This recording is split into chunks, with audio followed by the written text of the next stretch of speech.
about my ghost and the things that I don't know. They seem to govern all my actions. Never satisfied with settling, perfecting, never practicing. The worst part is I feel that I am running out of time. Need to figure out my shit so I can leave it all behind. And I'm sorry to you. I had problems of my own, I couldn't find the time for you. So I'm sorry to you. Maybe in the future I could be the one for you.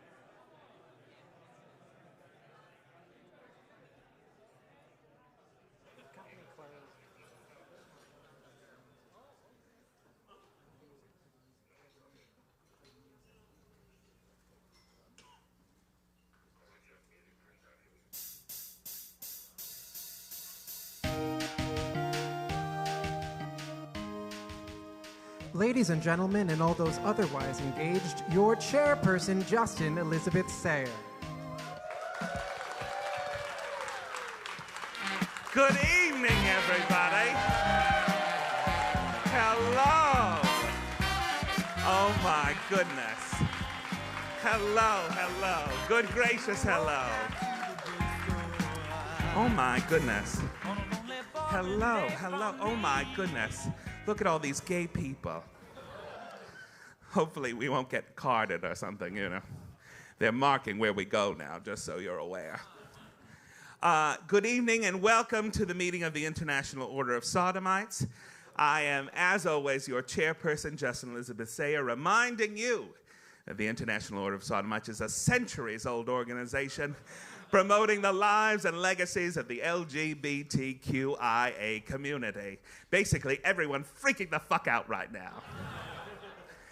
Oh, well, here we are. For those of you keeping track of my outfits, this is my MAME at, like, the Long Wharf.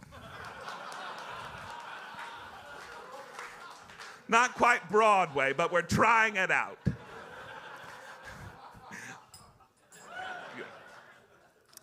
Oh, my goodness. It's been quite a week. I don't know if you've heard anything that's happened, but I got married.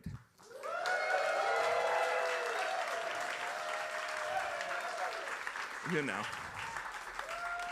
Use those rights while you got them.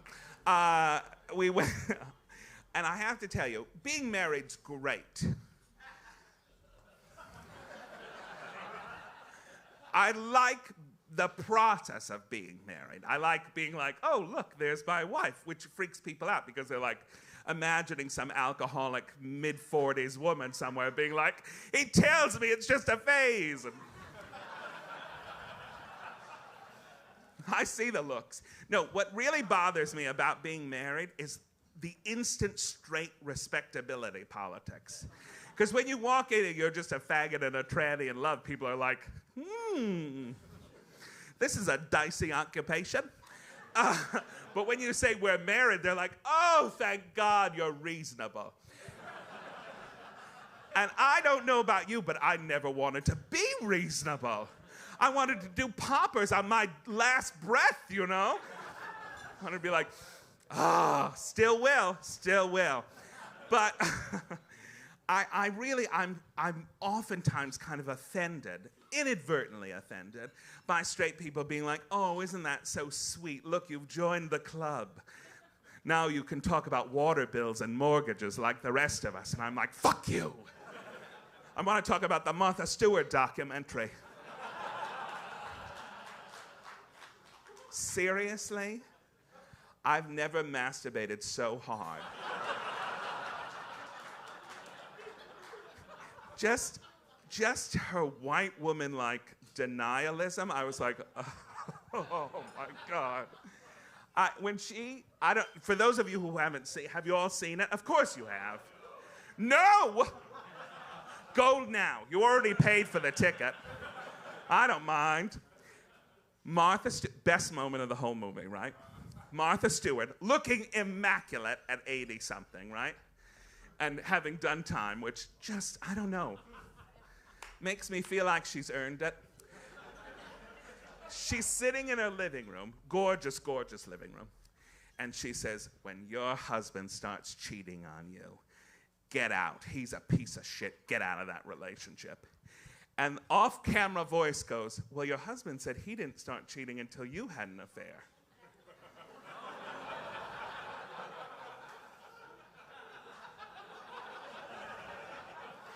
And she just goes, well, that's not true.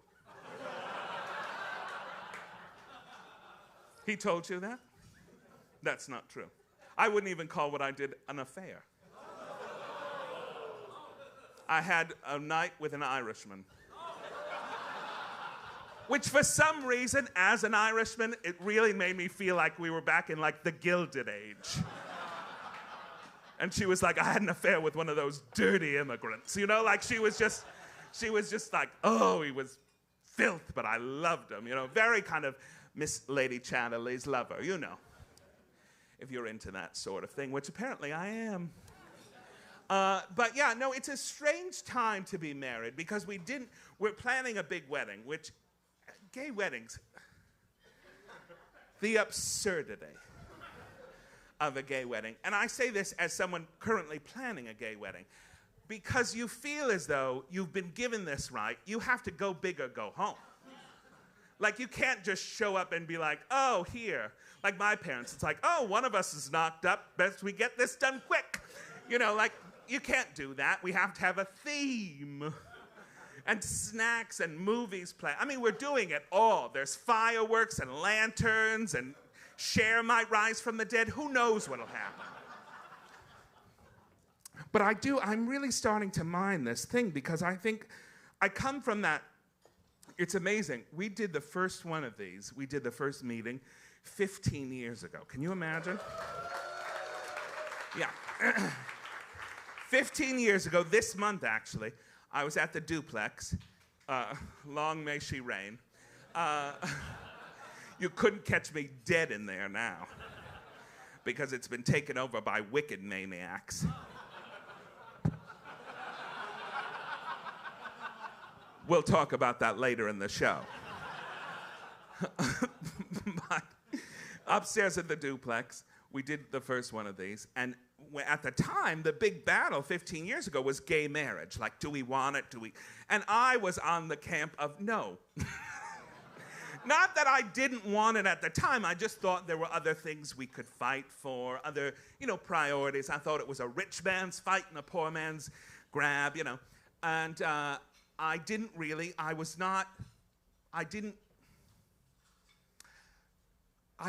think that it would. I thought if we put all our energy into getting gay marriage, we would forget about all the rest of the stuff. And I was right.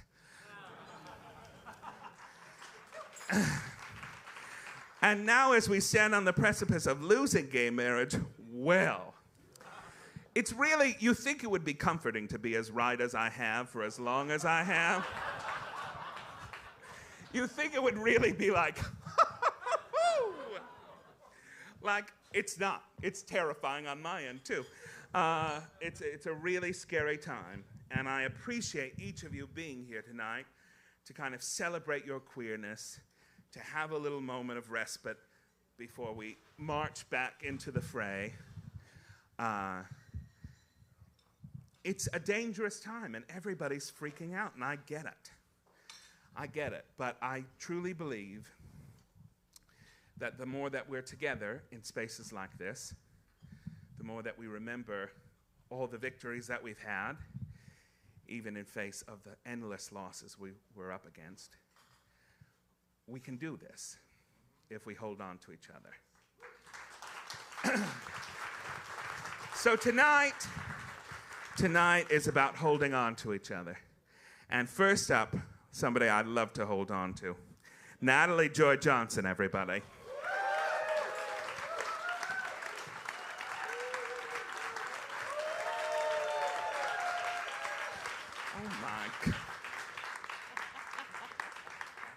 Oh my, now see, this is the MAME revival we need. Come on. Right. Come on. Bosom Buddies, we could do that. We could, absolutely. We could start on the West End. We could. We could. I love Oh it. my God. I think it's the way of the future. A bearded MAME. Everybody wants it. Everybody wants it. All right. Shall we? We shall. Oh, I got to remember these lyrics. Same girl. Same.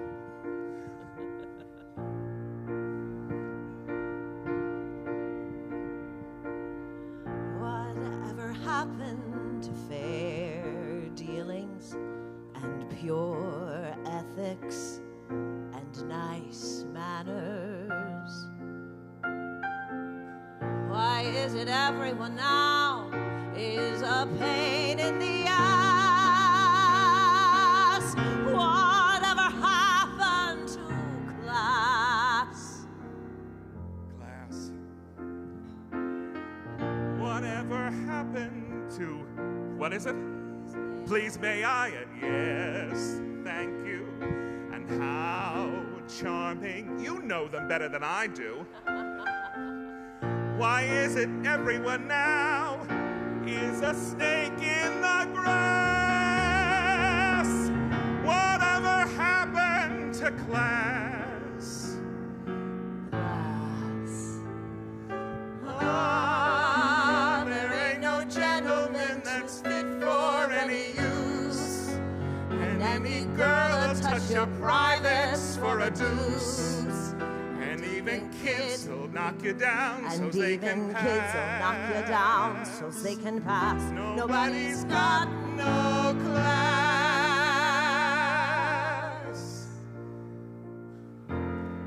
Whatever happened to good morals and nice manners and good breeding?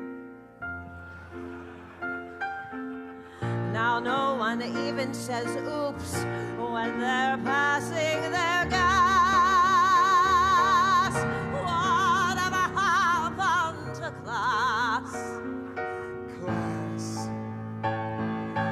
Ah, there ain't no gentleman that's fitting up the doors. There ain't no ladies now, there's only pigs and whores. And even kids will knock you down so they can pass. And kids will knock you down so they can pass. Nobody's got no class. All you read about today is rape and theft. Jesus Christ! Ain't there no decency left? Nobody's got no class. Every guy is a snot. Every girl is a twat. Holy shit. Holy shit, What a shame. what a shame. What became of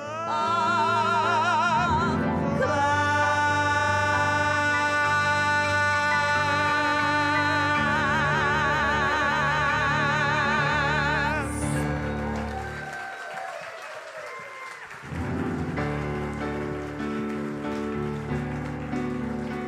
Ready?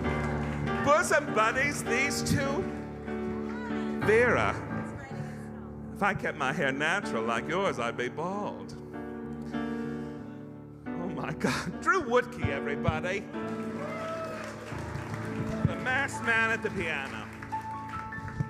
So I'm sure you've been processing the terrible thing that happened on November 5th to all of us. But if you haven't, luckily I'm here. All right. First of all, as with every election where Democrats don't do well, they decide to just piss on the rest of us behind them. And they're doing it right now. James Carville, Maureen Dowd, they're saying the whole thing is because of identity politics. That's what turned the nation off, identity politics. And who's to blame for identity politics?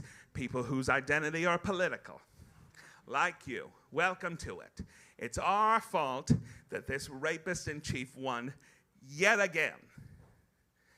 And here's the thing. I'll take responsibility for a lot. But this is on you motherfuckers. And I'm serious about that. I don't want to, because let me tell you, everybody, and here's the thing, truthfully, there's a lot of you progressive people out there. I agree with you a lot. I also realize the system by which we work in and that it's hard to get things done and you need to build coalitions. That's what we do in American politics. It's not right, it's not fun, it's ugly and disgusting half of the time, but that's the game we've all signed up for, so you better get on board. And when you don't and you're exacting all these things, first of all, I'm going to talk about Gaza. I can't believe I am, but here we are. If you didn't vote for Kamala because you thought you were voting to help Gaza, you're an idiot.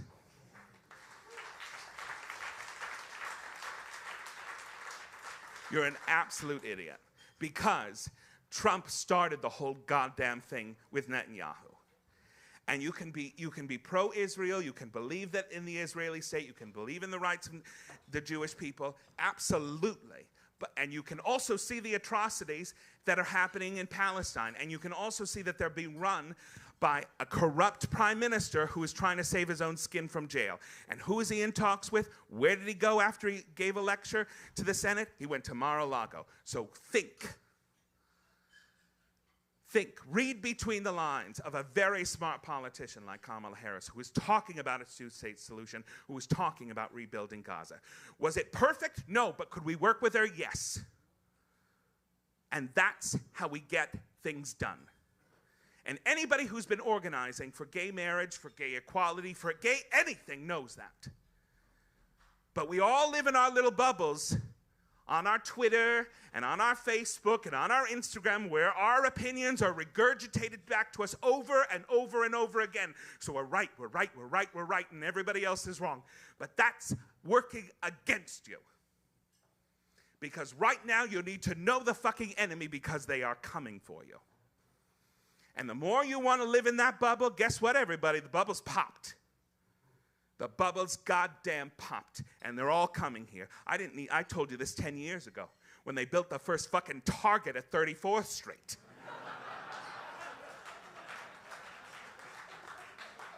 Bubba's popped, everybody! When Bubba's Gump Shrimp became a fixture of Times Square, New York was over. And I warned you.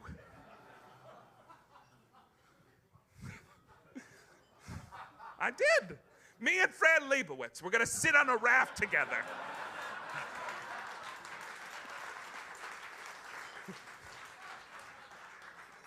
Just float out in the middle of the ocean and argue the same point back and forth to each other. Her with evidence, me with, I don't know, energy. I'm not sure.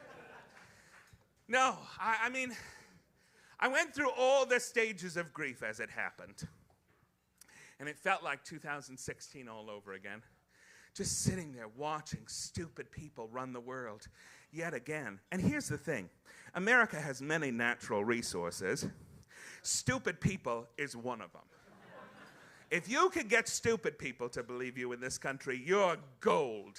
And if he does anything well, he gets real stupid people to believe the shit he's selling. My God, what a monster. I've never hated somebody that I didn't know so much. Like, usually, I have to at least have met you at the party. You have to be rude to me in public a couple times. So, like, when you get things that I want, I'll be like, fuck you, you know? But this guy, I just hate him. I've never loathed someone so much. And if I could climb a ladder with a gun, no. Oh.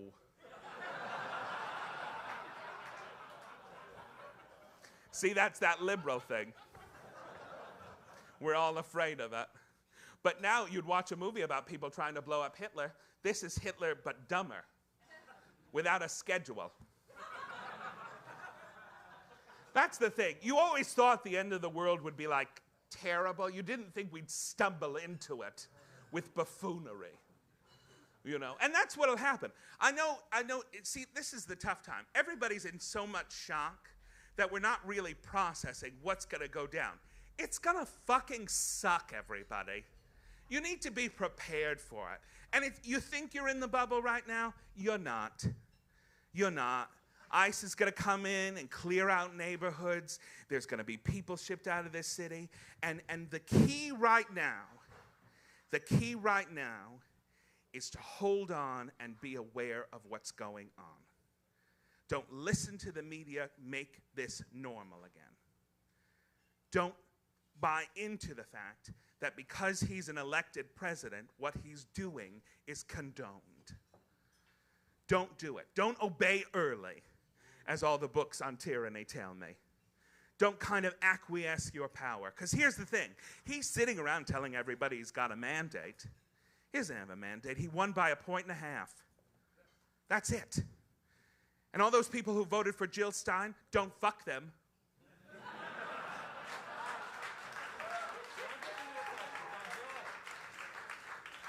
I know there's a very popular D4 movement or whatever that is that came out of Korea, and everybody's like, oh, it's this brand new mentality where you're not going to fuck people who took away your rights. That's your rights, right? And I'm like, that's Lysistrata, girls. Maybe read. It's like, oh, there's this brand new thing that's never been tried before. It has been tried. It has been. But I think, well, here's the thing. We as an organization, the International Order of Sodomites, thought about bringing up a sex embargo. But you fucking people can't be trusted.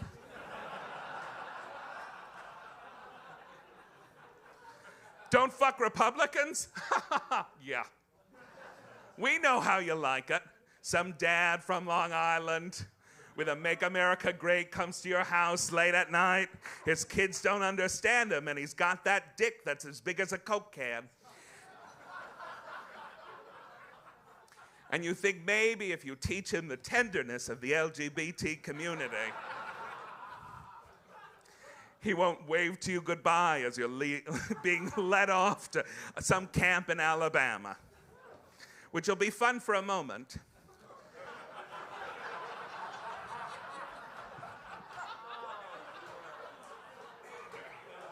The gay camps will be fun for a hot second.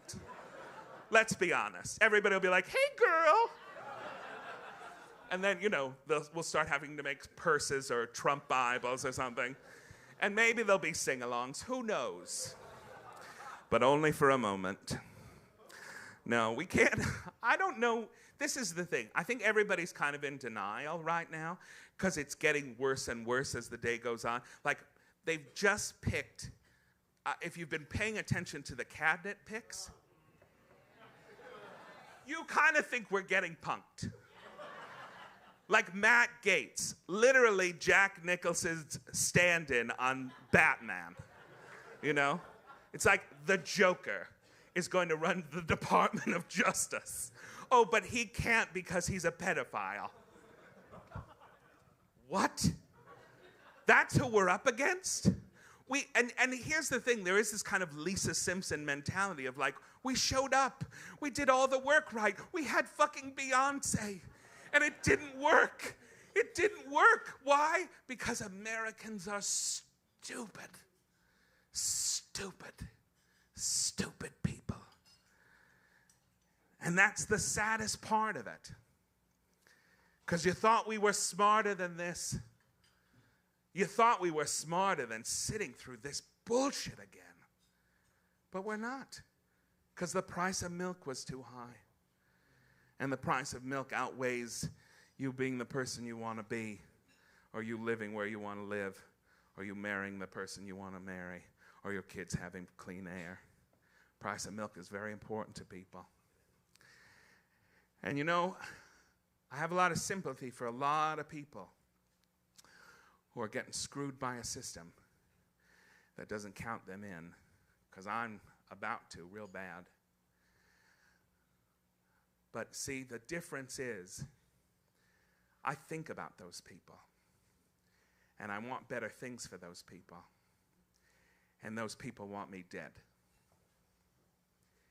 And that's the difference.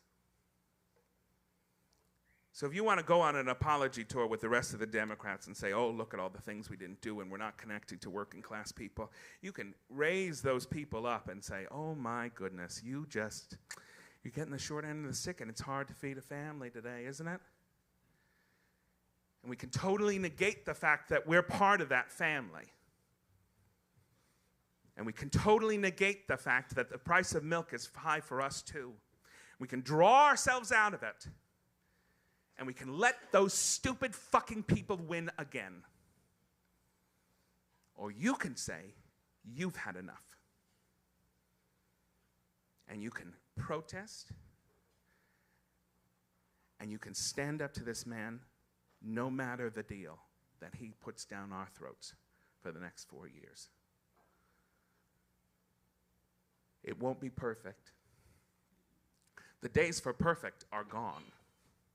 We lost the keys to perfect because we wanted everyone to be exactly on our side, saying exactly the things we needed them to say in exactly the way we needed them to be said. We lost that privilege. Goodbye. Now you work for good. And good's going to be messy. And good's not always going to feel good. But good, you will know. Because good is about expanding. And bad is about the precious few idiots who voted for that. I hate to be dire. But it's a dire moment. And if you can't process it here, where are you going to go? I don't know. I need you to think about things moving forward. I need you to be on your game moving forward. And you need to start expanding outside of your own bubble because the bubble's popped. I was going to tell this story later in the show, but I'm going to tell it now. I hope you don't mind. Who knows what I'll say later in the show?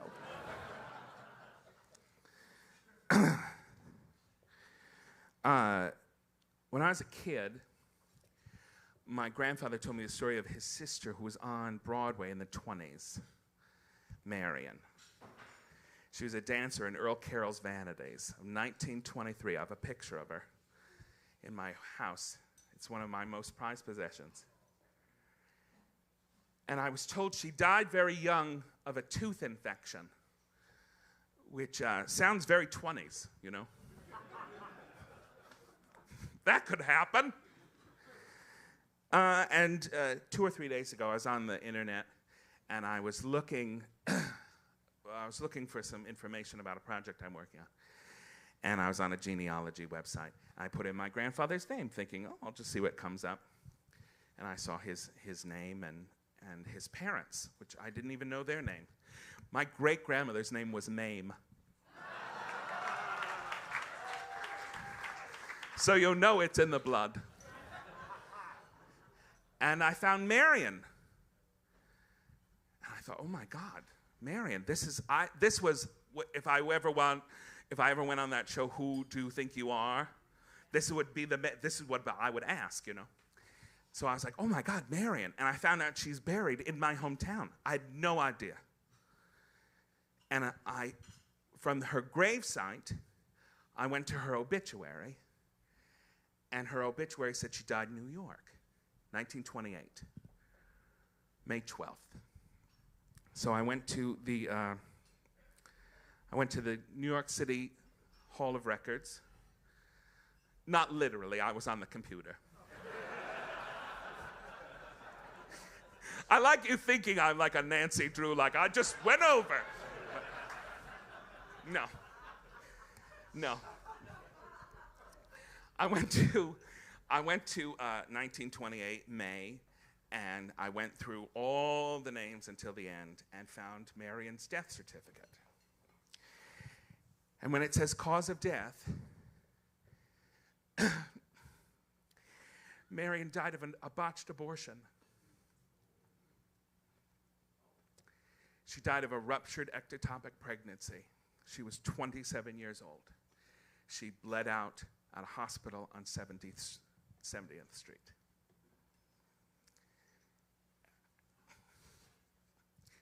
And when I read it, I gasped out loud.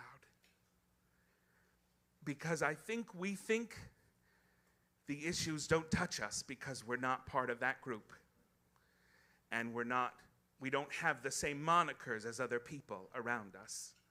We're not undocumented, we're not trans, we're not a person of color, we're not all these things that have been set up to separate ourselves from each other. We're not a woman. What do I know about abortion?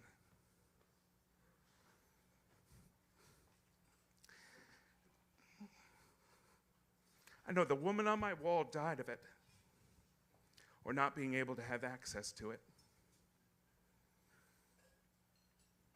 And that's the key to moving all this forward. It's the key for me. Because I could stay in my bubble and be very secure, and I could think nothing's going to happen to me in New York. But if I think that way, I am closing the doors to all those other people that things are happening to. And eventually, that door will be closed on me. So from this day on, I have to start expanding myself out and remembering that all these issues that are touching people touch me, and I don't even need to expand myself out that far. You know trans people right now. You know women. You know people of color. You know people that are undocumented. You know them. They are part of your family. And if you don't start thinking of them that way, it's going to be a bloody time. Don't make the mistake. Everybody you see on the street is suffering from what happened. And the people who voted for it and think they won't suffer, they'll suffer too. And your job now is to expand out and see that every attack he makes is on you in one way or another. Every single one. Whether you look different, feel different, call yourself something different, it is all an attack on you. Don't stay in your bubble. Bubble's popped. That's how I think we get through it. That's how I hope you get through it.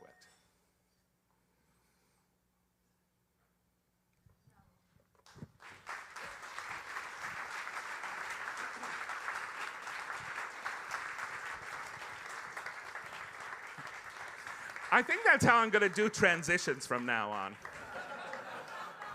When in doubt, go. I'm not going to write them anymore. I'm just going to move. Have I thoroughly depressed you? Oh, good. I did an interview with a magazine 2 weeks ago.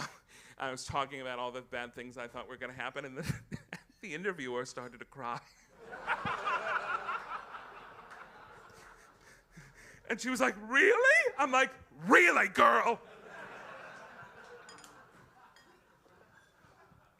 It's a crazy time. It's a crazy time. And the thing that bothers me the most, honestly, is just the fucking voice of it for 4 years. That nonsense, that whatever. Oh, my God. Jesus Christ.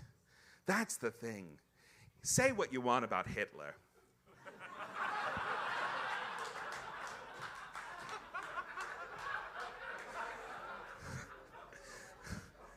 But at least the man had a little style. He had a look.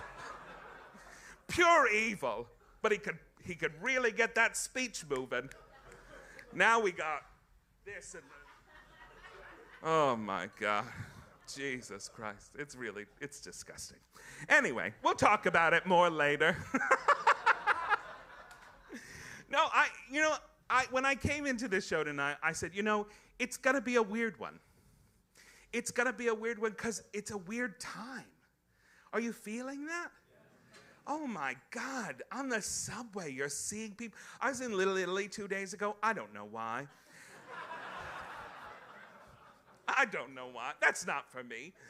But I was walking by, and there were all these, Trump T-shirts, and I was like, really? This is what we're doing in New York? In New York? But that's what we're doing in New York. In New York. And next, what we're doing in New York, see how I did that? Ladies and gentlemen, and all those otherwise engaged, it is my privilege to bring to the stage a true friend and a wonderful performer, Julian Fleischer. Do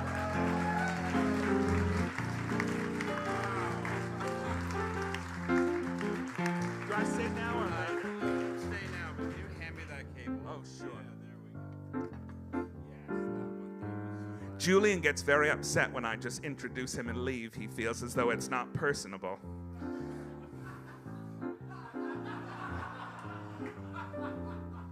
So I've been commanded to stay. We're going to have to work on the transition after the Hitler section of the show. I'm not letting you leave me up here with that, you fucker. I wasn't born yesterday.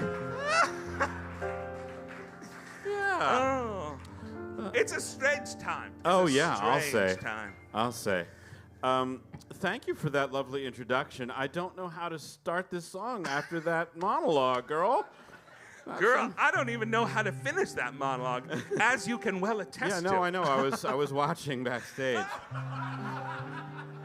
And I was thinking, how will I pivot to this song that I chose because of what you told me the show was about, which was a decision you've made. Yes. And that's why I chose these songs. Yeah. But you haven't really I haven't talked about that yet. No. Can you? So I don't want to launch into these tunes without some sense of what's happening here. So you're I mean, outing, other than Hitler? You're outing me to do a number?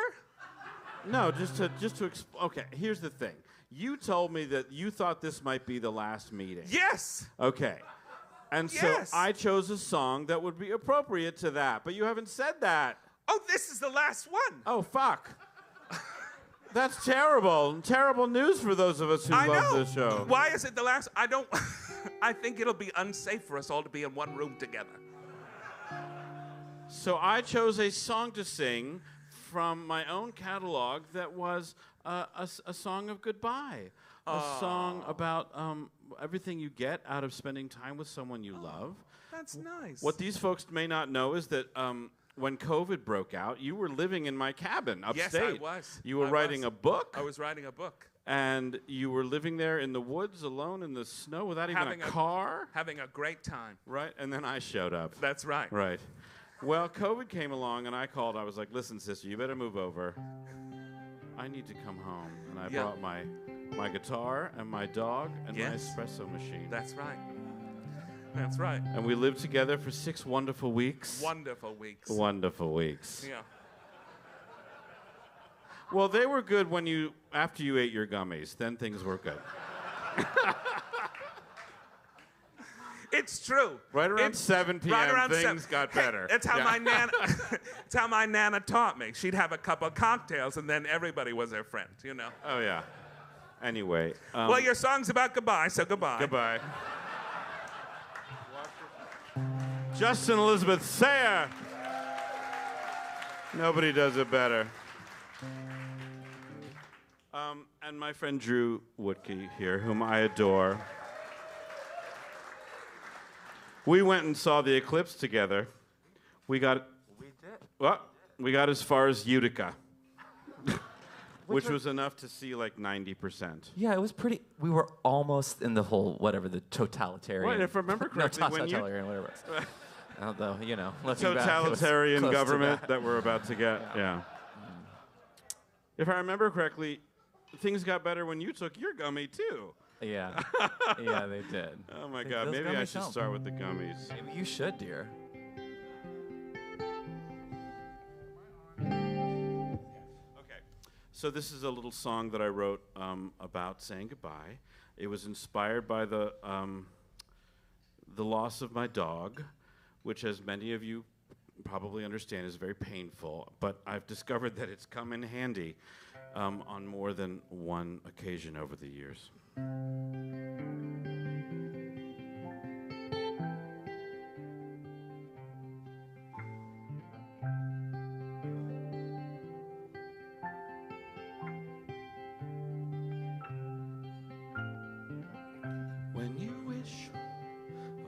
star, better know just who you are. 'Cause while it's sweet when dreams come true, heaven help you when they're through.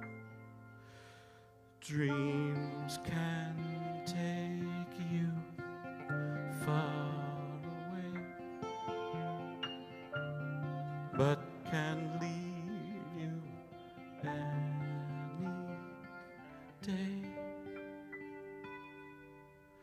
When you find your dream, lock it up tight, so nothing's gonna take it in the middle of the night. And if you love something, better love it fast, 'cause nothing worth loving is ever gonna last.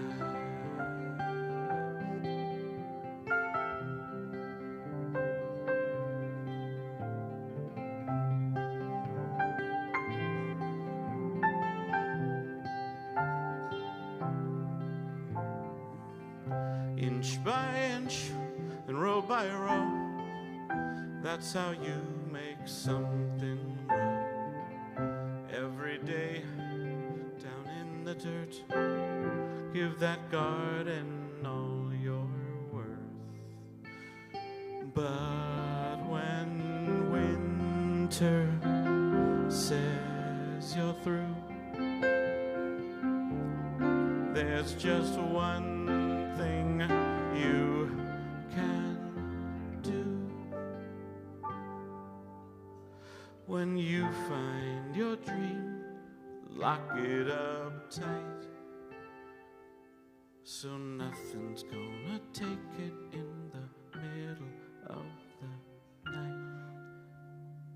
And if you love something, better love it fast, 'cause nothing worth loving is ever gonna last.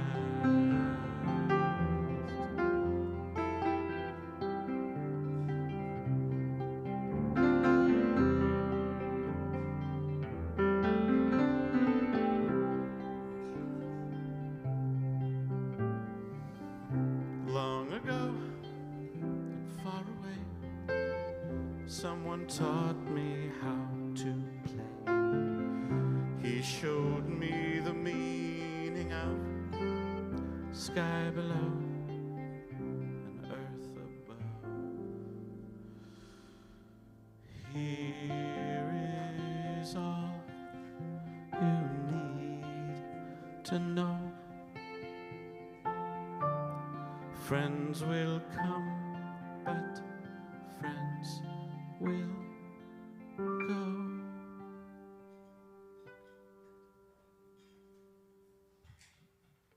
When you find your friend, lock him up tight,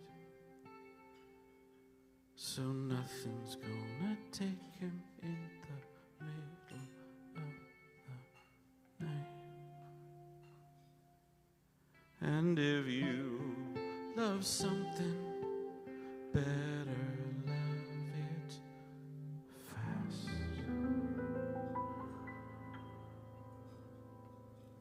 'cause nothing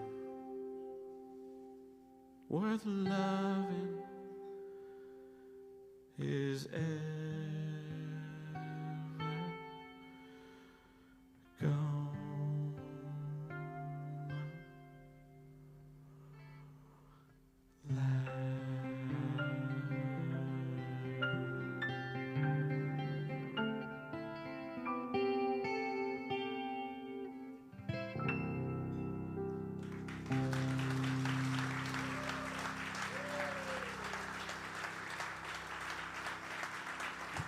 Thank you.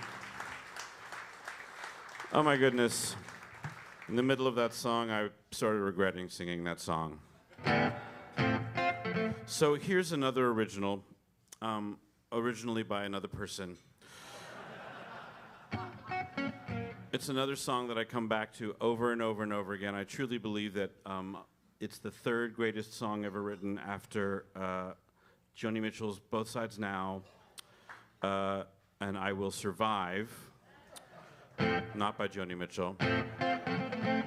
This is the greatest song ever written. Please sing along.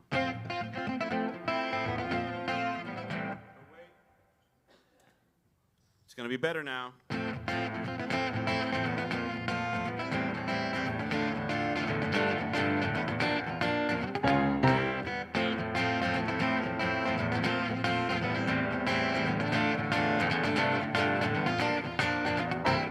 The sun will come out tomorrow. Bet your bottom dollar that tomorrow there'll be sun. Thinking about tomorrow clears away the cobwebs and the sorrow till there's none. When I'm stuck with a day that's gray and lonely, just stick out my chin and grin and say, oh, the sun will come out tomorrow, so you gotta hang on till tomorrow, come what may. Hey, tomorrow, I love you. Tomorrow, you're only a day away. Here we go.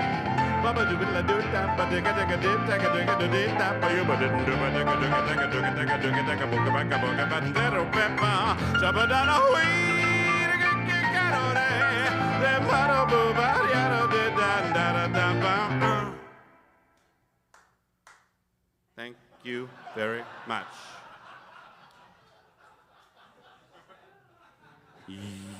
Thank you will let you know. And can you buy me a tequila now? On the rocks, the good stuff. The sun will come out tomorrow.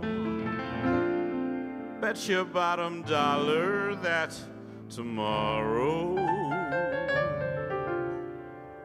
there will be sun. Just thinking about tomorrow clears away the cobwebs and the sorrow till there's none.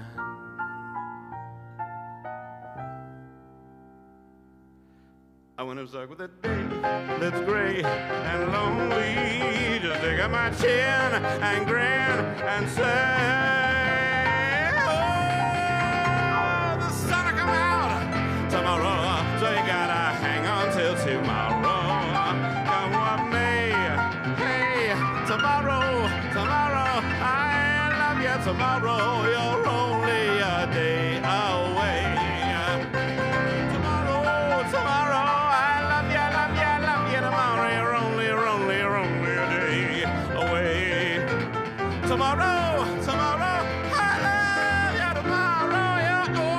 a day, only a day, only a day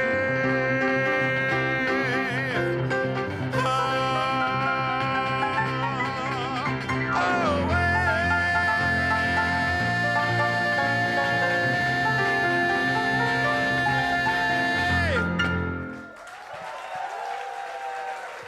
Drew Wacky, thank you so much.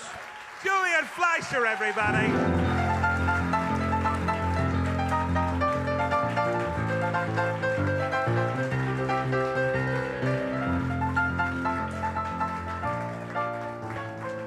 Oh my goodness.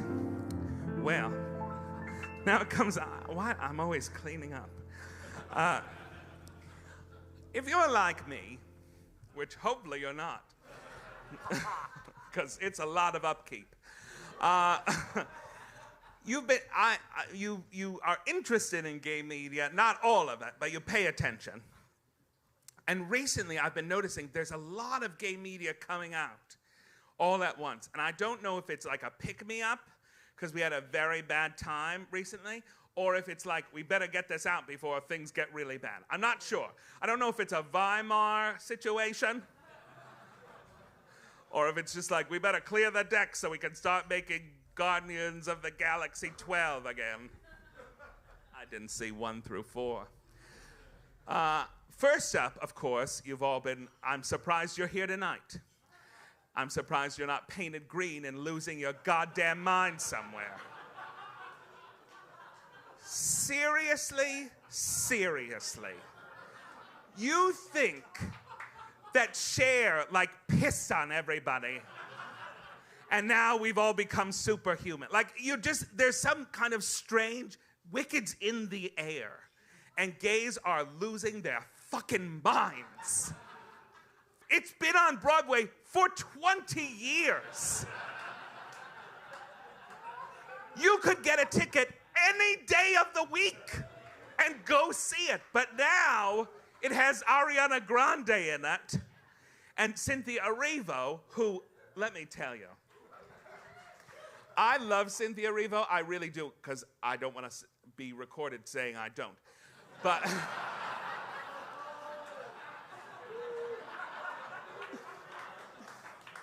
but if you've been watching Cynthia Erivo's interviews, there's a moment in every interview where she does what I call the Jonah Salk moment.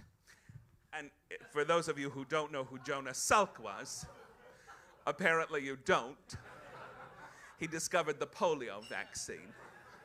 Thank God we can all walk. But she does this moment where she's like, yes, I've changed the world.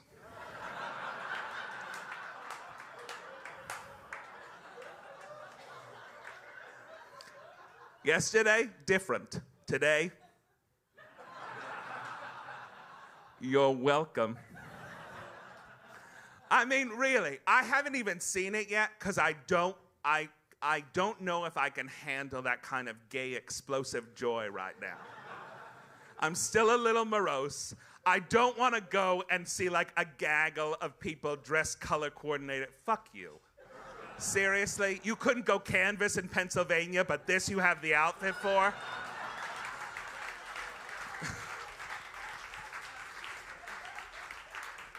No, I haven't gone. I will go see it. I'm going to go see it at like Tuesday on a matinee with all the other children because that's who it's for. But anyway. No, I mean, I'm sure it'll be who doesn't want to defy gravity? Who doesn't want that? And it looks nice and Bowen Yang's in it. How great. How fun. Okay. I will tell you, there are some, as you know, there's lots of gay media happening right now. Daniel Craig's in the new Queer movie. Have you seen that? Yes, it's based on William Burroughs' Queer. Oh, I know. Oh, salty. Oh. Yes, but I'll tell you, this is the thing that I still mind. I hate when very straight actors play gay, and it's like, oh, you are so brave. You are so brave to put a dick in your mouth. Believe me, there's nothing brave about it. Many cowardly people have had a dick in their mouth. But my friend Drew Droege is in Queer. Yes. And he plays the like flouncy gay at the end of the bar. And I was like, that's the fucking movie. That's who I want to watch. I want to watch the 2.5 hours in 1940 it took you to put on your makeup and go out on the street. That's the movie I want to see. Daniel Craig just being like, yeah, I like dicks and butts. No. I want to see a queen with a self-permanent.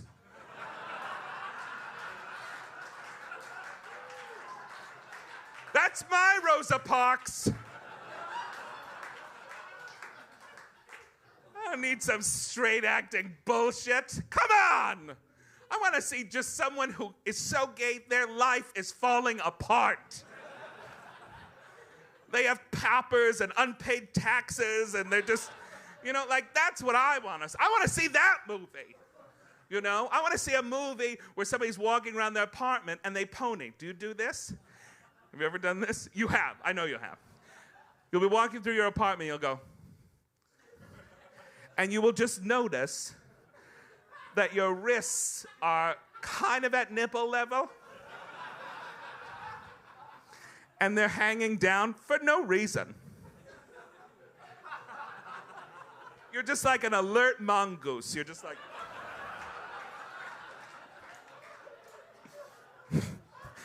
It happens all the time. I catch myself in the mirror thinking like, girl, what are you doing? Are you about to do the rich man's fruit? What the hell's happening? And then I do it. It all makes sense. No, I'm excited to see Queer. I'm excited to see, what's the other gay one that's happening? Any other? Oh, Gladiator. Girl, there's a lot of porn out there. Though I will tell you, in a stunning turn of events, I was on my Amazon Prime the other day, and I don't know why, but you know, they really target things towards you. And I typed in H because I think I was looking like How to Marry a Millionaire. I thought, I need Bacall at like post-bogey, you know. Nobody knows what I'm talking about. Fair, fair, fair. Anyway, so I put in H, just H, and Amazon Prime brought up Helix. I was like, Helix? Now, for those of you who don't know, Helix is a pornography company specializing in gay pornography of the twink variety. They were actually responsible for the twinkassance of the early 2010s. For those of you who don't pay attention to gay porn, there was a twinkassance in the early 2010s where a whole group of twink superstars emerged. It was like the classic days of MGM. And it was like Judy and June Allison and Jane Powell, and boom, boom, boom, and they were all in movies together, and it was great. And it was Sean Ford and Joey Mills. It was great, and they just fucked each other, and it was wonderful. Now, Helix has decided to kind of upstep their marketing or prove themselves capable of making films, and have released a series that you can watch on Amazon, which is the scenes from the porno movies without the sex.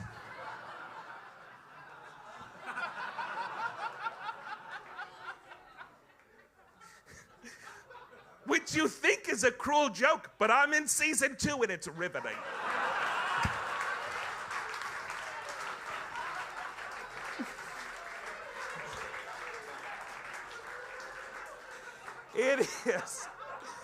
It is, you have not seen acting like this ever. And you won't again. I don't think any of them are native English speakers. I think things have been delivered to them phonetically. And they just say them. And wow, what a storyline. It's shocking. It's shocking. And I sat there and watched one episode after another. And just imagined what I was supposed to be seeing. Like, oh, and then you bone. Yeah. You're not talking to your stepfather for 10 minutes for no reason.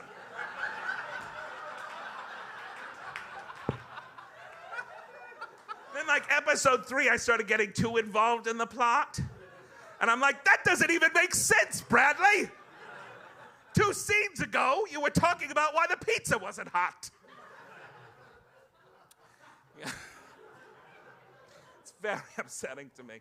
And more upsetting that I wasted time on it. Oh, no, but it's really delightful. It's delightful. I like that the fact that somebody at some meeting was like, let's show pornos because nobody watches pornos for the scenes. And let's just show the scenes. And they do. They do. And they're very moody scenes because I guess they're hoping that since you won't see these boys erupt in other ways, they should have an eruption of emotion, which they are incapable of. It's delightful. It's delightful. No, I mean, and it's also gay on Broadway, so much gay on Broadway. I think we're trying to really, like, flex it all out before the end, you know. Oh, Mary and Big Gay Jamboree and Drag the Musical and Titanic. Have you seen? That's how much clap that deserves.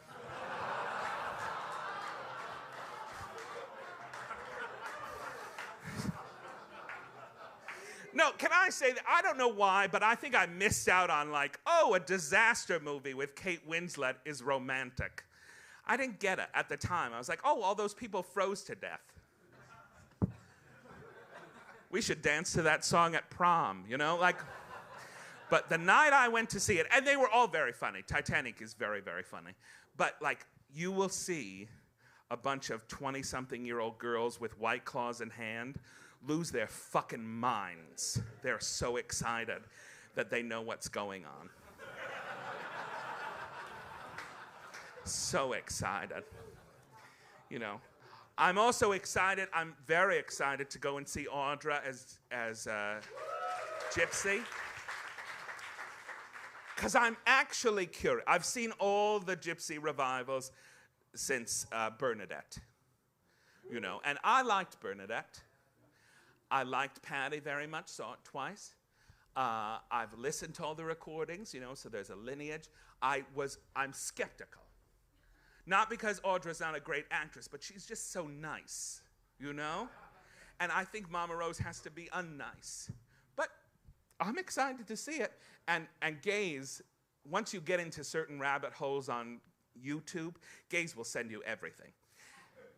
It's a wonderful system we have. No useful information, but just here's Audra bowing to a show you didn't see. And I, like an idiot, turn off the news and I'm like, I want to see how she did. And she did great. It's very exciting, very exciting. And it's very exciting to see, all this kind of gay art happening. It's very thrilling, But deep inside somewhere, because this is a sad show apparently, I do worry Weimar. I do worry. There was an article in the LA Times that was does this mean gay programming can end? And I thought, I hadn't even thought of that. I thought we'd still be filming Drag Race even if we were in the camps. Just for ourselves, But it is harrowing. Well, I really did think this was going to be a depressing show. I just didn't know I was going to depress you. I thought I was going to come out with lots of fun material and be like, hey, it's not so bad. It's terrible. Oh, no. But I'm very proud of everybody making all this gay work. Carmelita Tropicana downtown, so much amazing stuff. Go see it. Go support gay work. Thank you for being here to support gay work. How wonderful. Oh, well, now I have the privilege of bringing to the stage. Well, I'm going to tell you something, ladies and gentlemen, and all those otherwise engaged. I have fallen into a kind of Homer Simpson trap where I have a very hot wife that I obviously don't deserve. And people kind of see us together and really? This works. It does. I don't know, and she put a ring on it, so I'm very lucky.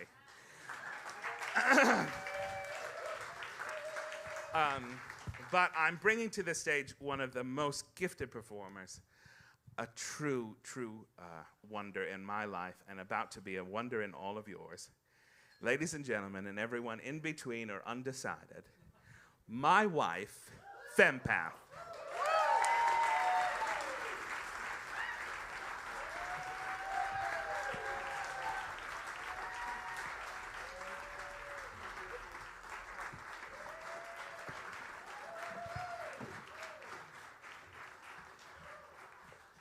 Hi, I'm Justin's bitch wife. Hello, how's everybody doing? I've been better. This song is called Why I'm Leaving America, or My Day Living in a Blue State, or it's untitled. The song is untitled. But I hope you enjoy it.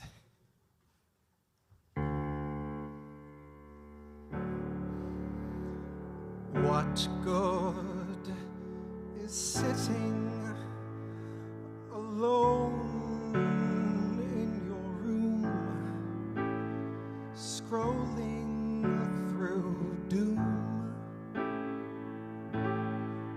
Kamala supports taxpayer-funded sex changes for prisoners.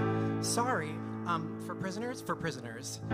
Every transgender inmate in the prison system would have access. Hell no, I don't want my taxpayer dollars going to that. Kamala supports transgender sex changes in jail with our money. Kamala even supports letting biological men compete against our girls. Kamala is for they, them. President is for you. And I approve this message. What good is sitting alone in your... Laura Becker is a victim of the transgender industry, and she knows how dangerous these drugs and surgeries can be. That hasn't stopped Kamala Harris from supporting these surgeries and drugs for children, even without parental consent. That's why Laura is endorsing. He is the only candidate who will put an end to this. Vote on or before November 5th to protect America's children.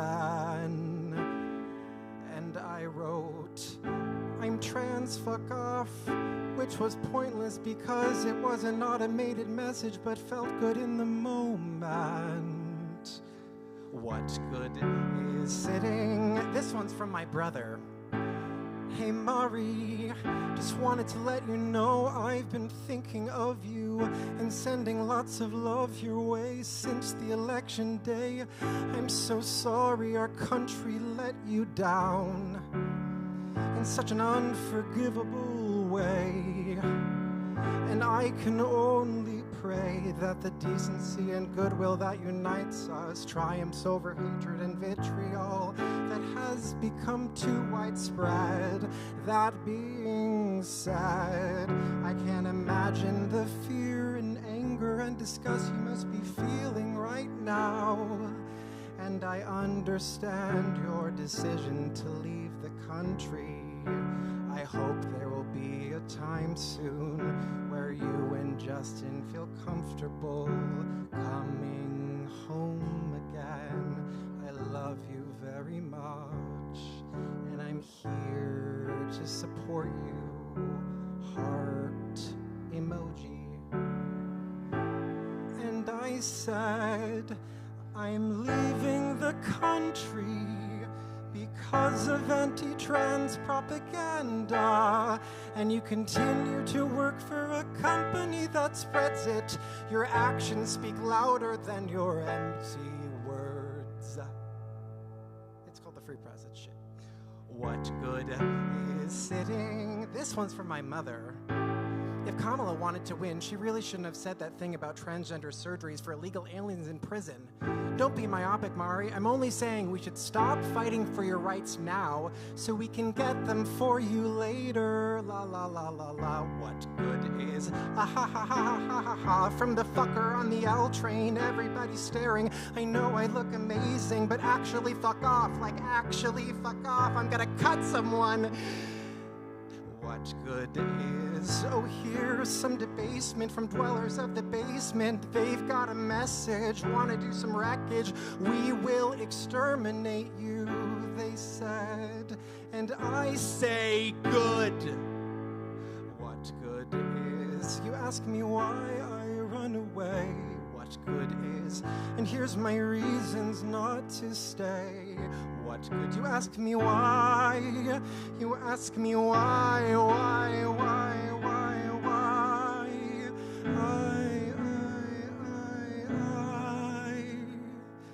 I don't wanna die today, and I don't wanna die. And I say I don't wanna die today. That's all I have to say.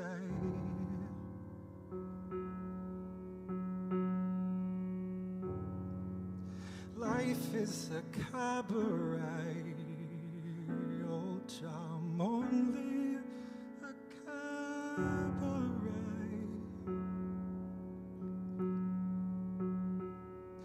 Start by admitting from cradle to tomb isn't that long a stay.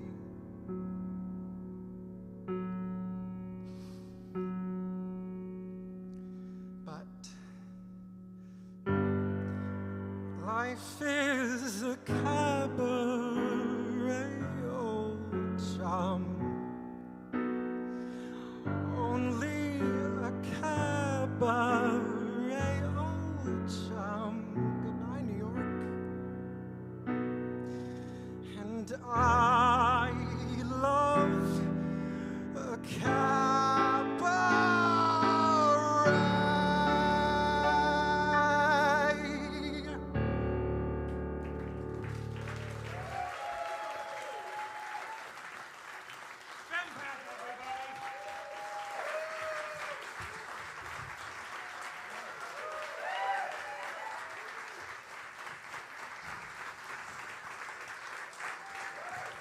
I told you.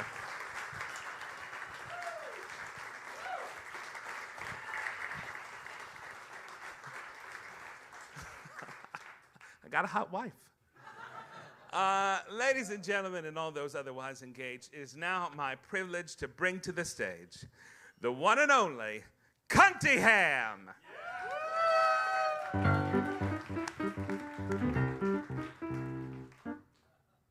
Cunty Ham, everybody.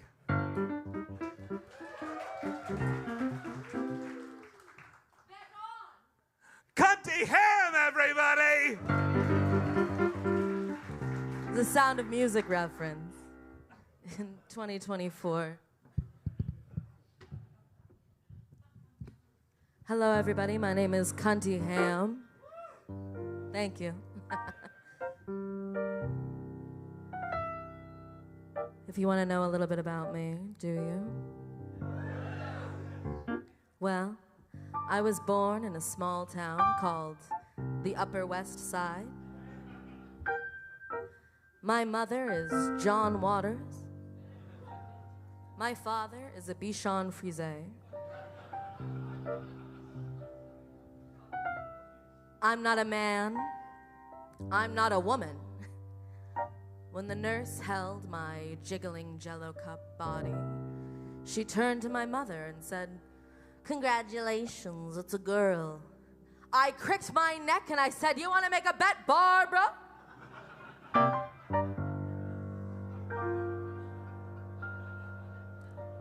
I'm sure you can tell based off of my demeanor and energy, I am a millionaire.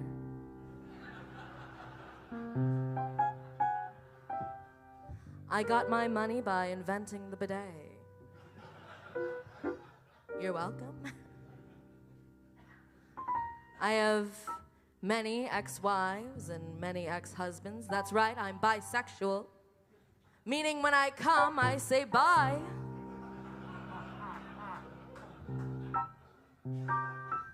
I don't have any children with any of them, thank God. Well, I do have a son, but he's a furry, so technically he's a cub.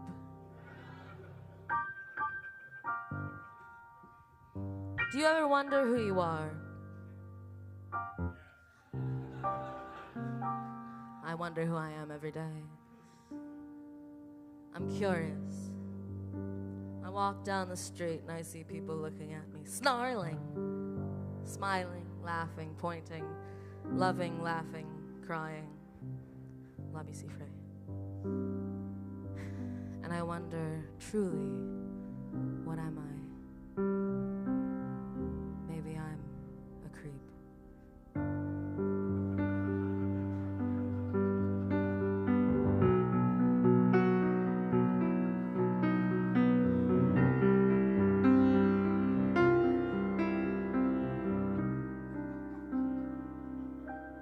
When you were here before, I couldn't look you in the eye. You're just like an angel. Your skin makes me cry. You float like a feather in a beautiful world. You're so very special. And me, well, I wish I was special. But I'm a creep. I'm a weirdo. What the hell am I doing here? I belong in Brooklyn, right? I don't belong here. The other night, I was, oh no. The other night I was asleep, wistfully asleep. And you know when it's the middle of the night and you're so thirsty, so you wander. And I wandered. I wandered to my boudoir. And I looked in the mirror after I drank a tall glass of urine. And I looked in the mirror and I saw, who did I see? The severed head of Marie Antoinette. And I said, darling, what are you doing here? And she said, Cunty, I'm you.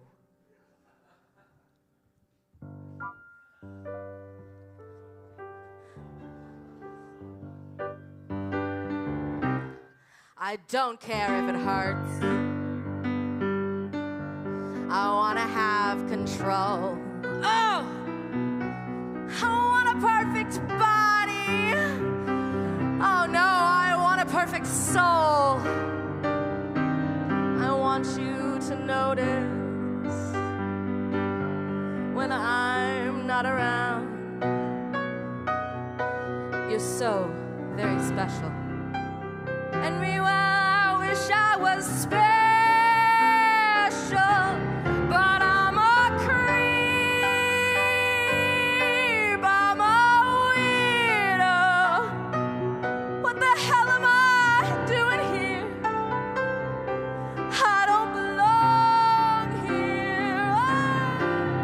Oh, she's running out the door. She's running out. She'll run, run,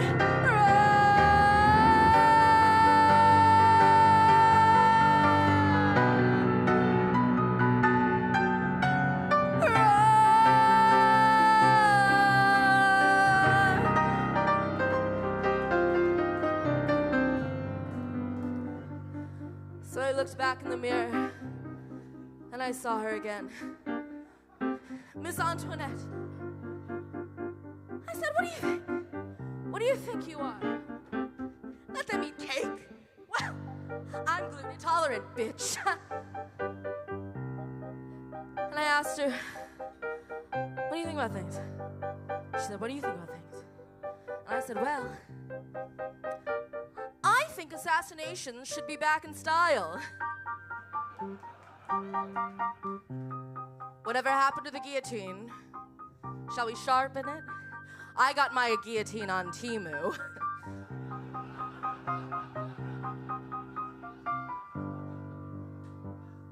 Are you ever scared? I'm scared all the time. I was born a long time ago, a separate time. You see, I was one of the floating Titanic babies. And I floated all the way here to New York City. Ain't it a place, New York City?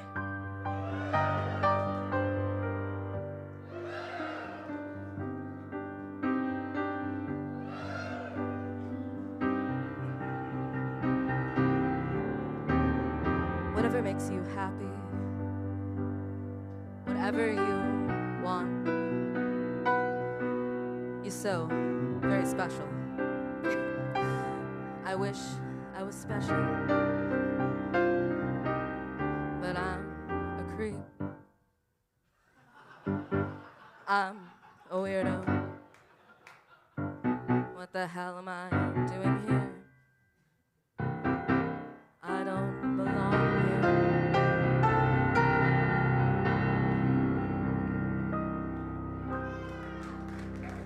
I'm a creep. I'm a weirdo.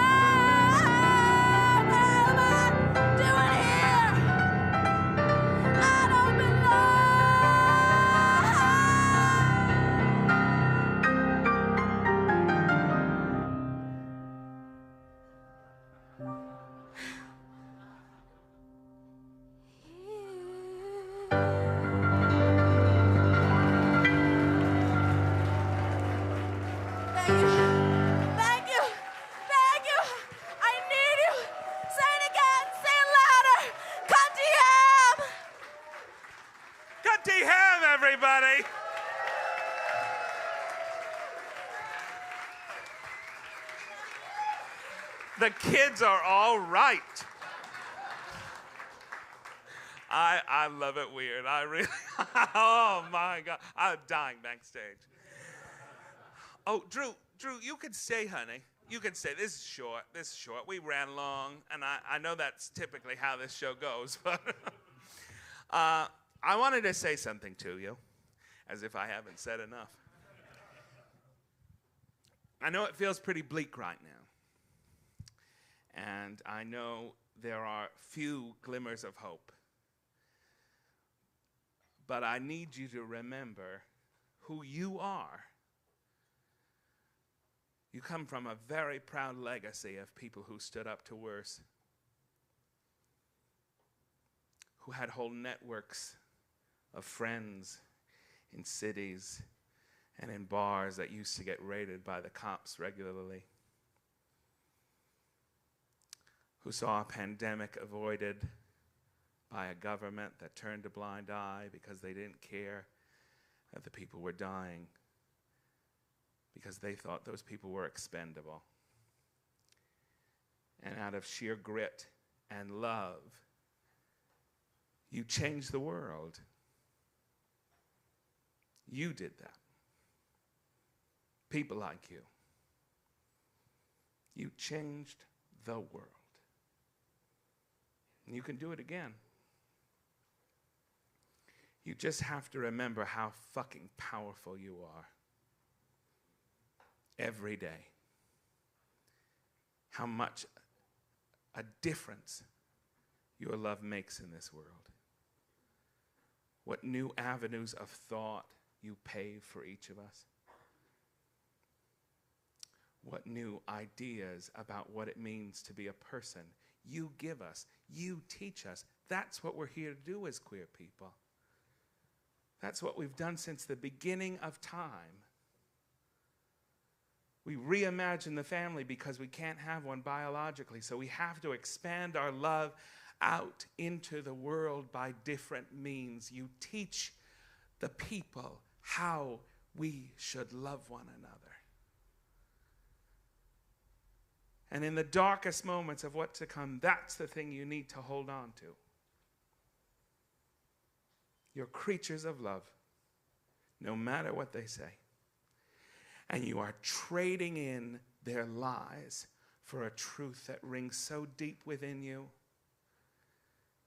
that it has turned you into a person you never thought you could be. That's a strength. And they're going to tell you over the next 4 years, maybe longer, that that's your weakness, that you're part of the problem, but you're the solution.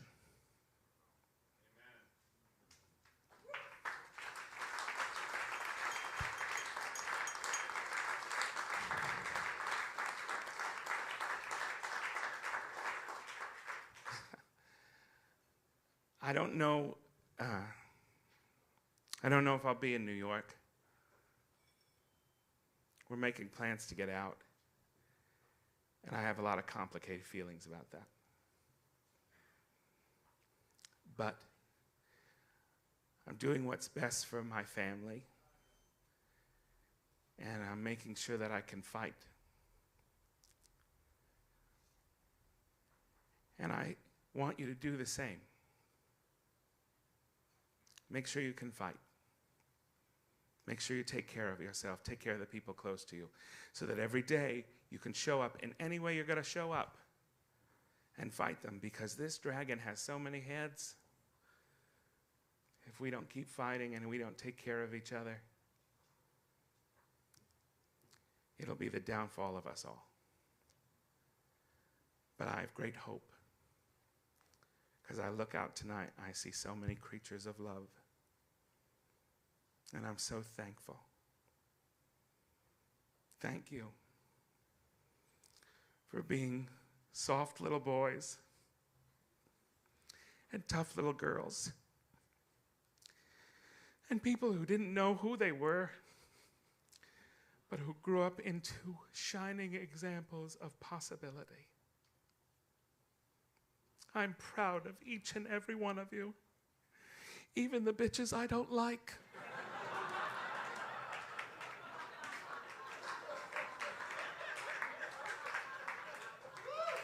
And you know who you are.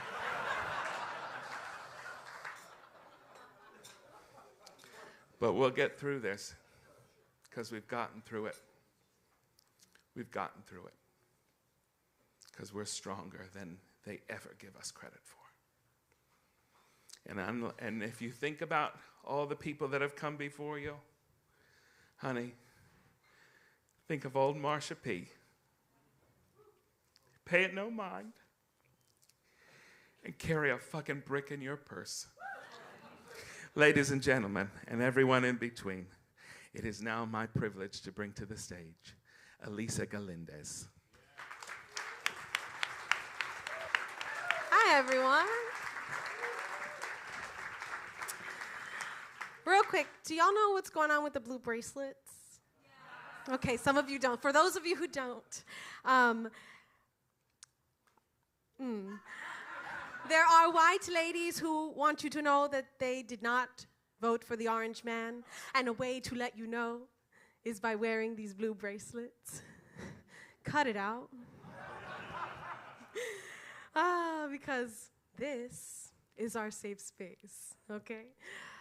Listen, I've been told I can be impulsive or irrational with my feelings, hostile even. I call it direct, passionate. I'm a Leo.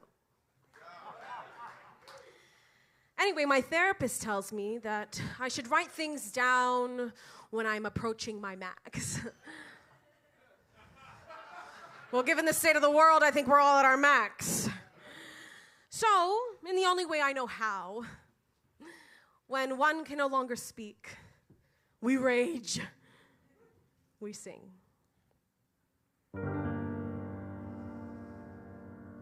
My mind is clearer now. At last, all too well, I can see where we all soon will be.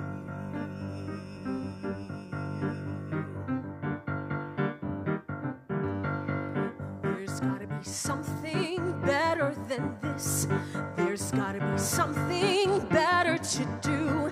And when I find me something better to do, I'm gonna get out, I'm gonna get up, I'm gonna get out and give it.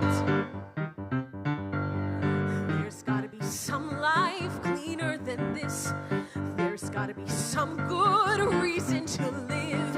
And when I find me some kind of life I can live, I'm gonna get out, I'm gonna get up, I'm gonna get out and live it.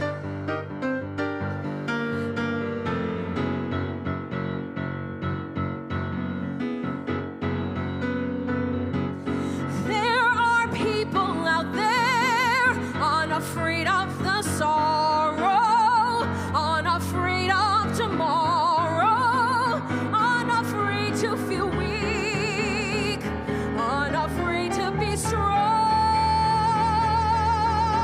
Oh, beautiful for spacious skies, for amber waves of grain, for purple mountain majesties above the fruity plain.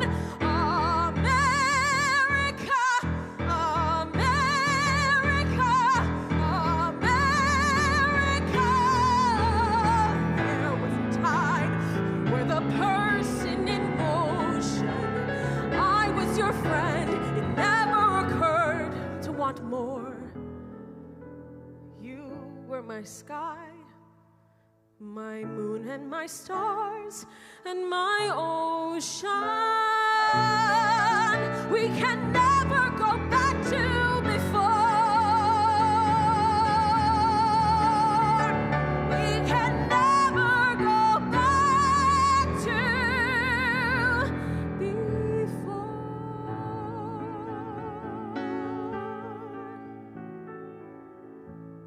What I wanted was to fall asleep, close my eyes and disappear like a petal on a stream. feather on the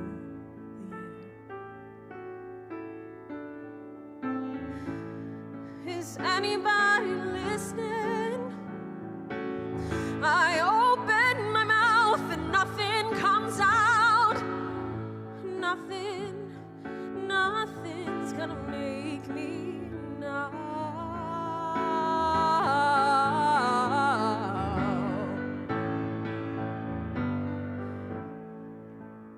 Flowers, I remember fields of flowers, soft beneath my heels, walking in the sun.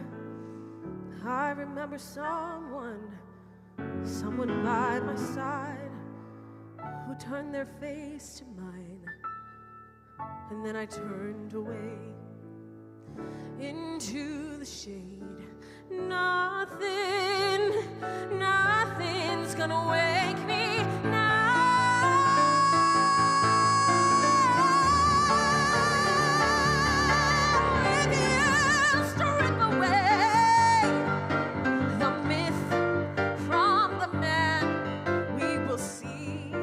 Where we all soon will be. You started to believe this thing they say of you. You really do believe this talk of God is true. Listen, Jesus, do you care for your race? Can't you see we must keep in our place? We are occupied. Can't you remember how put down we are? All your followers are blind. Too much heaven on their minds. We were beautiful, but now it's sour. Oh, it's all sour. Flowers, I remember. There's gotta be something better than this. Please wake me now.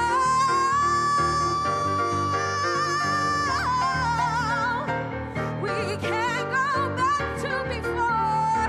We can't go back to before.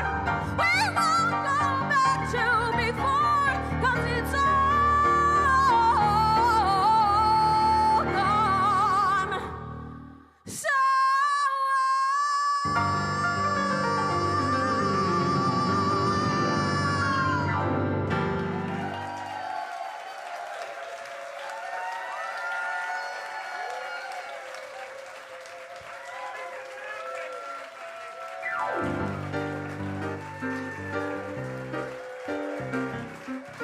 Let's hear it for her one more time.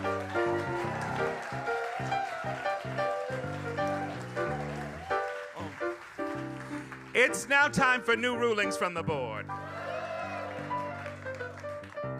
Do you mind if I sit? I've been in heels since 5. This is when I'm 85 and I'm still doing this. I'll just be seated and people will walk past me. The board would like to thank Cher for so much, really. For giving us life, for leaving us dead, for continuing on in many ways that surprise and delight us. And now the Queen of Everything has released the first volume of her memoir. It's like the Streisand book without the complaining. I loved the complaining, but sometimes I wanted to be like, Barbara, you've had a very nice life.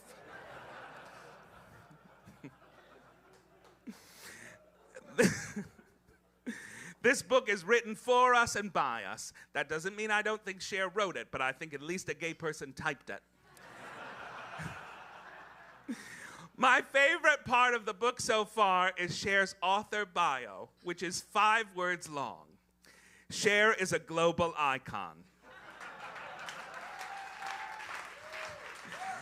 And that she is. Oh, that she is. The board would like to respond to some recent controversy that has flown around our current queer hopeful, Chap Larone.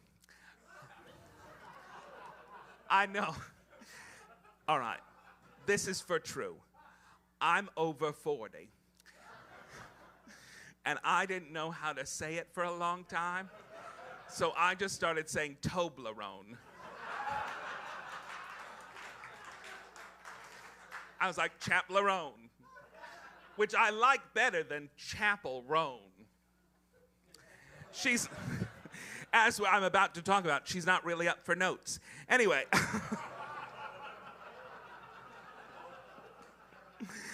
Chapel Roan. Well, first of all, she's had a little controversy because apparently she doesn't want her picture taken by strangers, which, listen, if you see me out and about, you could take my picture any which way you want. I will guarantee I'll look terrible because this is nighttime makeup. But Chaplerone wants her privacy, and she's been a little messy about it, or so we've been told. I haven't paid attention. But I will say, the thing that I like about it is, isn't it nice to have a celebrity that's a little messy again? Oh, it kind of reminds me of like the old days of Courtney Love throwing a shoe at Madonna. Like, yes, be angry, yell at the paparazzi. I love it. I love it. And I think there's a whole kind of group of young queer women, like Renee Rapp. Renee Rapp walks into any situation, is like, sees your mom there, and is like, I'd like to fuck your mom. I was in Mean Girls, and your mom's like, I'm an accountant from Ohio. But in a second, she's like, you know what? Why not try it? Who's gonna find out in Cleveland? I like these new kind of queer, messy girls. So Chapel Roan has my entire support and the support of the board, which is not made up at all. The board would like to congratulate Sarah McBride for becoming the first trans member of the House of Representatives.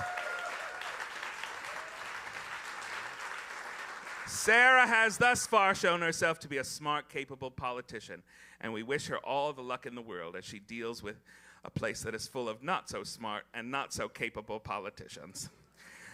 Speaking of them, the board would like to actually pop this bitch in the mouth, but we're told that violence is never the answer.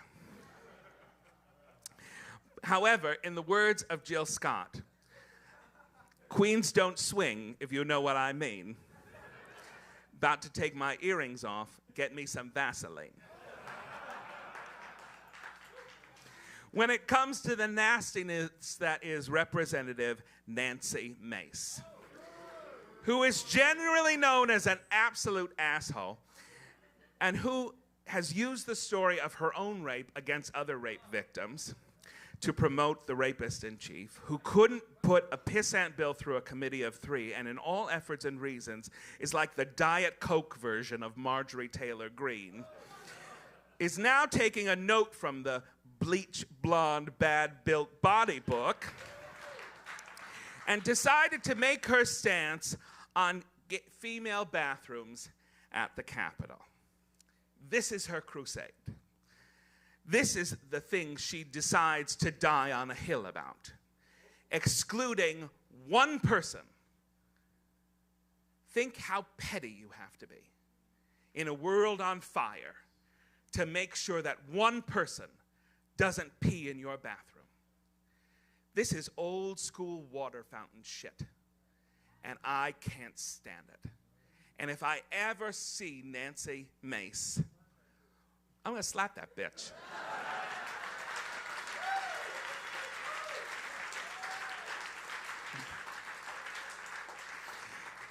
And I'm not gonna feel bad about it. She was in the military, she should know how to defend herself. If you see this coming at you,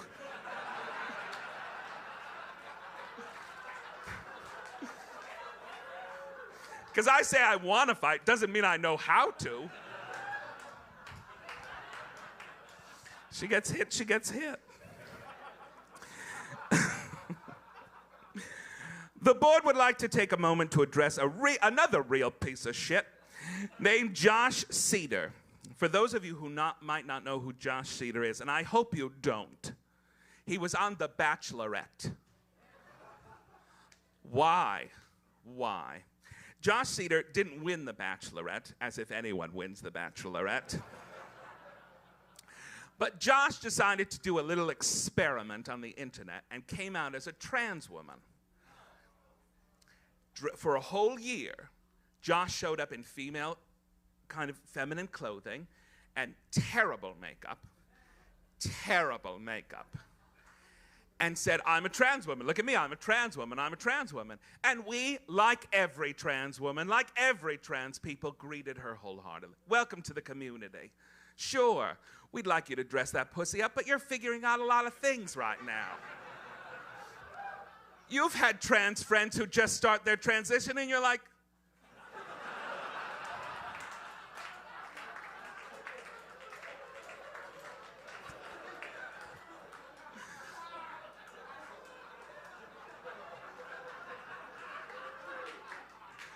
was Chico's having a sale?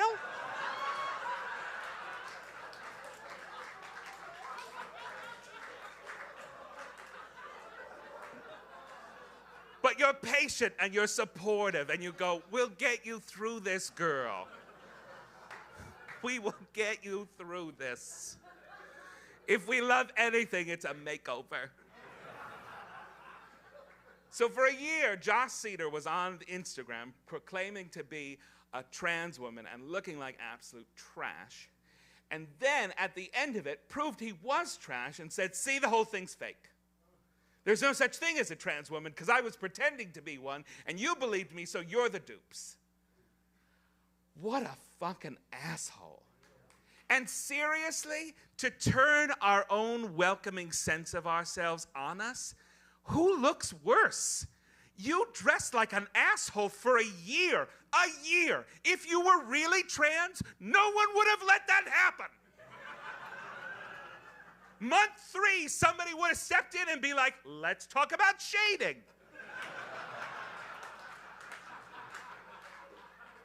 Have you considered waxing? We would have done it. But no, no, no. This is supposed to be the gotcha moment where this asshole who was on The Bachelorette. See, this is, side note, last tangent, it's 10:14, holy fuck. Last tangent. See, this is what I don't get. See, straight people held marriage from us for so long because we don't know how to do it. We don't know how to be serious about it. They have literal game shows where people don't see each other and get married. He was on a game show to get married to a stranger, and we're the ones that are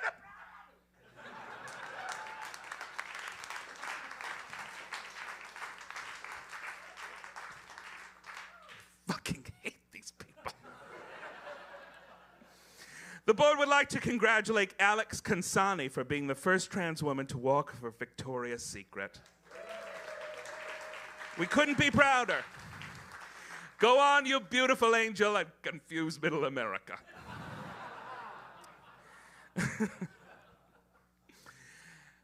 On a sour note, I would like to mark the passing of a true legend, Sir Lady Java, an incredible drag queen from the 1960s, who was almost arrested for performing her act in a small club in LA, and who other performers came out to support, like Red Fox, like a whole host of wonderful, wonderful performers. And she was finally allowed to perform.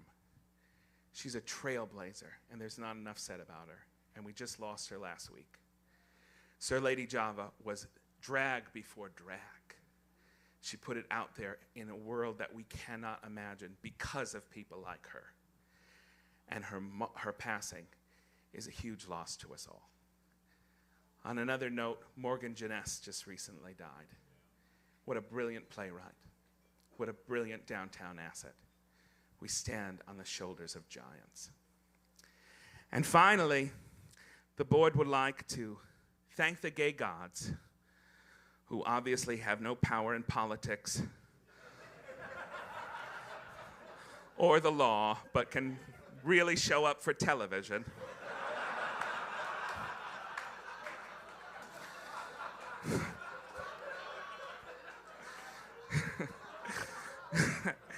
and have decided to give us a Christmas gift early with the 3rd season of For the Love of Dilfs. For those of you who haven't seen it, it's a fucking mess. It's a show where twigs compete for older gay men, and the host is Stormy Daniels.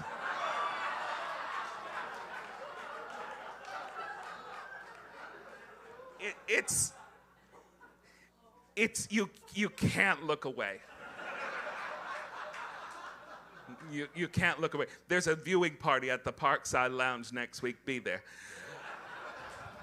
And that is it from the board. Thank you so much for being here, everybody.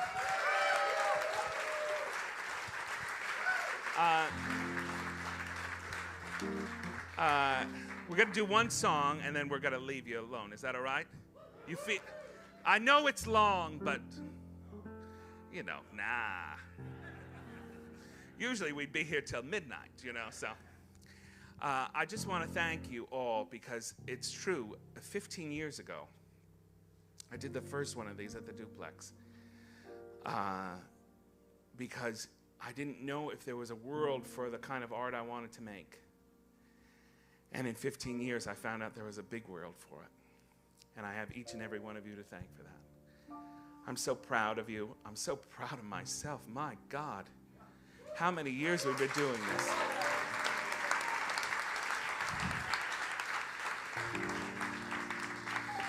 And I wanted to sing a song about just that kind of pride, if you don't mind. Do you mind? Great. I'm going to get my music stand so I can sit. Drew Vamp. Let's hear it for Drew Woodkey, everybody. Playing on that. Can we make the lights a little tender? It's late. It's late. All right. Woo. I hated high school. I prayed it would end. Sightlines. The jocks and the girls, it was their world. I didn't fit in. Mama said, baby, it's the best school money can buy. Be strong, keep your head up. Come on, Mary, try. I stole Mama's car on a Sunday. I left home for good. Moved in with some friends in the city in a bad neighborhood. Charles was a dancer. He loved the ballet. Kimmy sold pot and read Kerouac and Hemingway. Drag queens and limousines, nuns in blue jeans, dreamers with big dreams, they all took me in. Charles and I flipped burgers to pay for the rent, and bourbon at happy hour for 25 cents. One day we got drunk and we danced in the rain. They fired us both, said, don't y'all come back here again. Drag queens and limousines, nuns in blue jeans, dreamers with big dreams, they all took me in.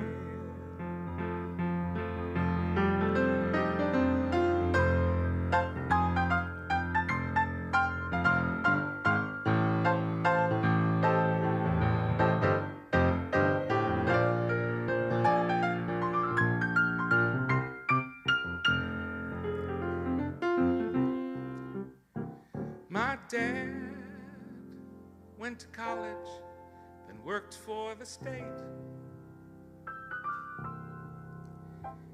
He never quit nothing. He wanted me to graduate. My brother and sister, they play in the marching band. They tell me they miss me, but I say they don't understand. Sometimes you got to do what you gotta do, and pray that the people you love will catch up with you. Drag queens and limousines, nuns in blue jeans,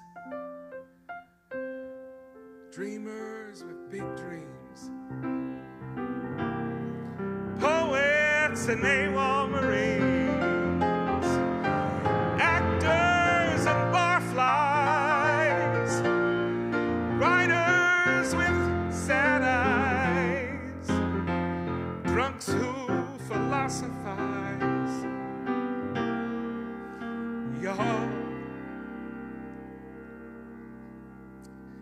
Y'all are my friends.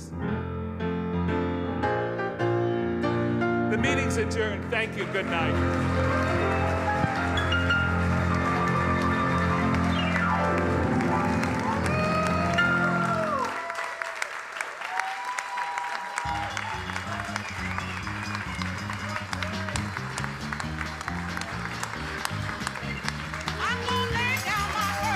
Let's hear it for Natalie Joy Johnson, Alisa Gindes, Cunty Ham.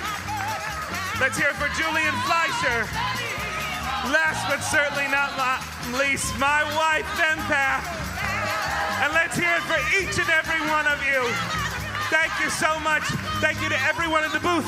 Thank you to all my list of people. Salandra, Malama.